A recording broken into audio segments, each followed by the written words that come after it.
Jesús se retiró con sus discípulos hacia la orilla del lago y mucha gente de Galilea lo siguió. Otros muchos de Judea, de Jerusalén, de Idumea, de Transjordania y de los alrededores de Tiro y Sidón, al oír las cosas que hacía, acudieron a él. Dijo entonces a sus discípulos que le reservaran una barca, pues la gente lo estrujaba. Había curado a tantos que todos los que tenían alguna enfermedad se echaban sobre él para tocarlo. Los espíritus inmundos, cuando lo veían, se postraban ante él y gritaban: «Tú eres el Hijo de Dios».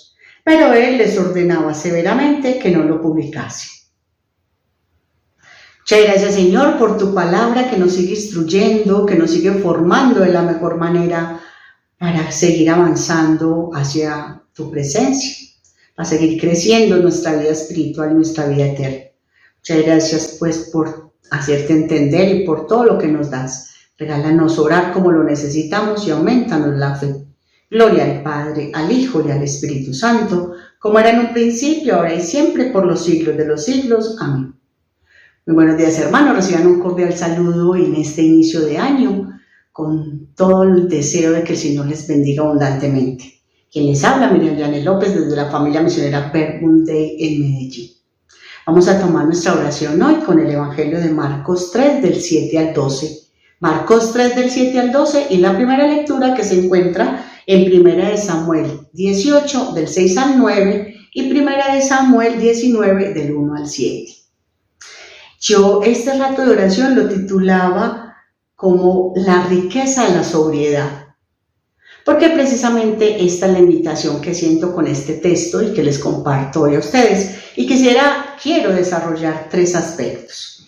La primera precisamente tiene que ver con eso, con la sobriedad, la necesidad de la sobriedad, la moderación, la modestia, que es una forma de humildad no ostentosa ni orgullosa.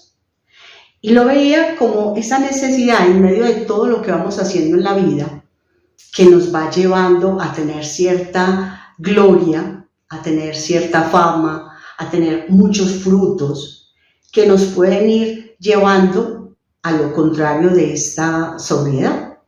Porque pues, precisamente este mundo nos lleva en un crecimiento del poder, del tener, del honor, que en definitiva, ¿qué hace? Inflar el ego, hinchar el ego. Y eso en muchas ocasiones pues, nos puede causar problemas, que es lo que veía en esta primera lectura. La primera lectura que se encuentra en Samuel, pues está hablando como después de que David y el ejército de Saúl derrotan a Goliat, cómo la gente va creando una fama alrededor de David y de ese poder que le dio Dios, y le crean una trova, unos cánticos que cuando reciben al rey Saúl y a David, pues la cantan, donde están diciendo que Saúl mató a 1000, pero que David mató a 10,000. Y esa trova, esa fama que estaba teniendo David, pues no le sentó muy bien a Saúl, que era el rey, y se decía, pues solo le falta que sea rey. Y pasó de llenarse de agradecimiento y de tener a David como ese aliado, esa mano derecha que era muy importante para él y para su ejército, pasó a llevarse de rabia, de envidia, de comparación, a tal punto de querer matar a David. Dice el texto que se estaba pensando en quitarlo del medio. Y vemos cómo estos egos inflados, esta ostentación, muchas veces nos lleva a eso, a conflictos, a peleas, a envidias, a ese daño de la fraternidad. Y más en nuestra sociedad de hoy, donde con todas las redes sociales, pues la fama se extiende más rápido, donde se está publicando toda esa vida que debería ser tan privada, tan familiar, donde se publica hasta lo que se come, dónde está, dónde se viaja, cuánta plata tiene, y un montón de cosas que hasta apeligra a la vida misma. Entonces este primer punto es un llamado a la sobriedad, a la modestia. Yo en estos 28 años que llevo de seguir al Señor, he ido confirmando lo que muchas personas que han seguido al Señor en la historia han hablado. El crecimiento espiritual es hacia abajo, es cada vez haciéndose más como un niño, con mayor modestia, con mayor despojo del todo, del que dirán, de las personas, de los poderes humanos, de las riquezas, donde se va sintiendo de verdad cada vez más pequeño, pero en las manos de Dios, que nos lleva a saber que Él hace todo y que si estamos en este mundo con muchos talentos, pues es para ponerlos al servicio del Señor, no para crear famas, a veces falsas, a veces seguidores, muchos seguidores, pero en realidad con mucha vaciedad, con mucha soledad y con muchos problemas. Así que este primer punto nos lleva a pedirle al Señor la modestia, la sobriedad. En un segundo aspecto, pues veía la necesidad de retirarse y alejarse de todos estos espacios que nos ofrece la sociedad o que los mismos frutos que vamos teniendo en la vida nos puede dar. ¿Y cómo lo veía? Cuando Jesús vio en el Evangelio de hoy, pues también Jesús tenía mucha fama, y mucha fama por todos los milagros que hacía, no tanto por lo que predicaba y por lo que estaba enseñando, sino por todos los milagros que estaba haciendo. Y se regó fácilmente en muchos pueblos, y fue tanta la gente que lo estaban sofocando, dice que lo estaban estrujando. Y Jesús, que sabía todo eso, le pidió a los discípulos que le tuvieran una barca para alejarse.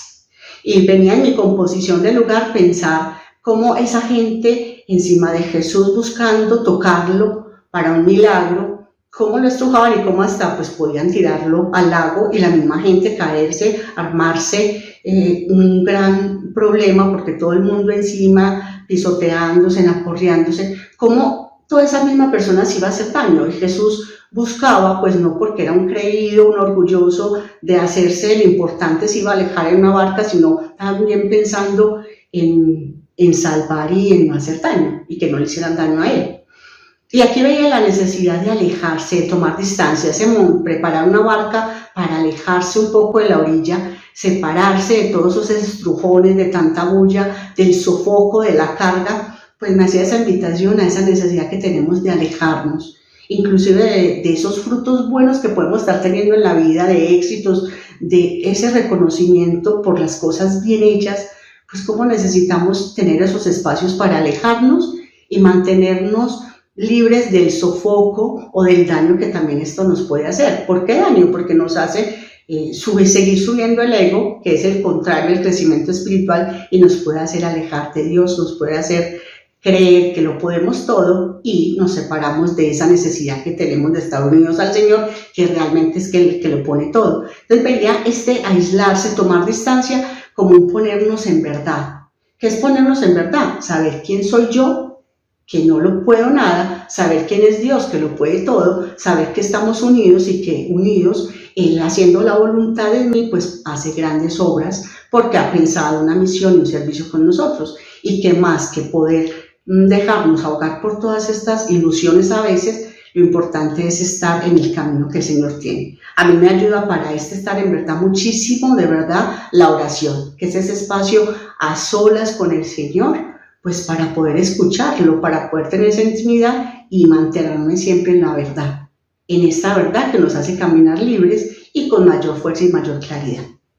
Y ya teniendo esta modestia, esta moderación, más el estar en verdad con esas distancias que tenemos que estar tomando constantemente, pues veía la tercera parte, y es poder reconocer al Señor y a sus grandes obras en lo sencillo y cotidiano del cada día.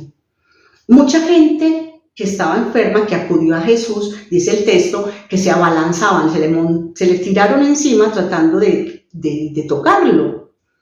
Está bien que el Señor tenía un gran poder, pero Él no era una bola de energía mágica que quería estar haciendo milagros extraordinarios y creando una fama por eso. De hecho, termina el texto diciendo que no dejó de hablar a los espíritus inmundos que mismos lo reconocían como el Hijo de Dios y se postraban ante Él. Y Jesús les prohibió severamente que le dijeran a la gente, que lo dieran a conocer.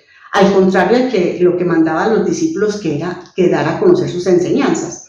Y aquí veía eso, como el Señor no quiere que de forma extraordinaria, como muchas veces lo queremos nosotros, reconocer cuál es nuestro futuro, cuál es el camino que tenemos que tener, y la luz que Él nos va a dar no viene de una bola mágica, de un horóscopo que a principio de año se da mucho el querer saber qué nos va a destinar este año y pensar en un montón de cosas extraordinarias, a veces extravagantes o espiritistas, donde queremos ese misterio desvelado de una forma mágica.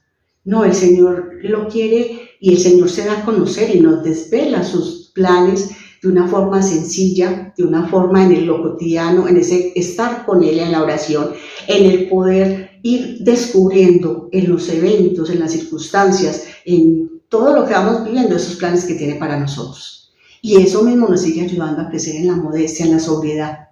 Por eso le ponía este título, La riqueza de la sobriedad.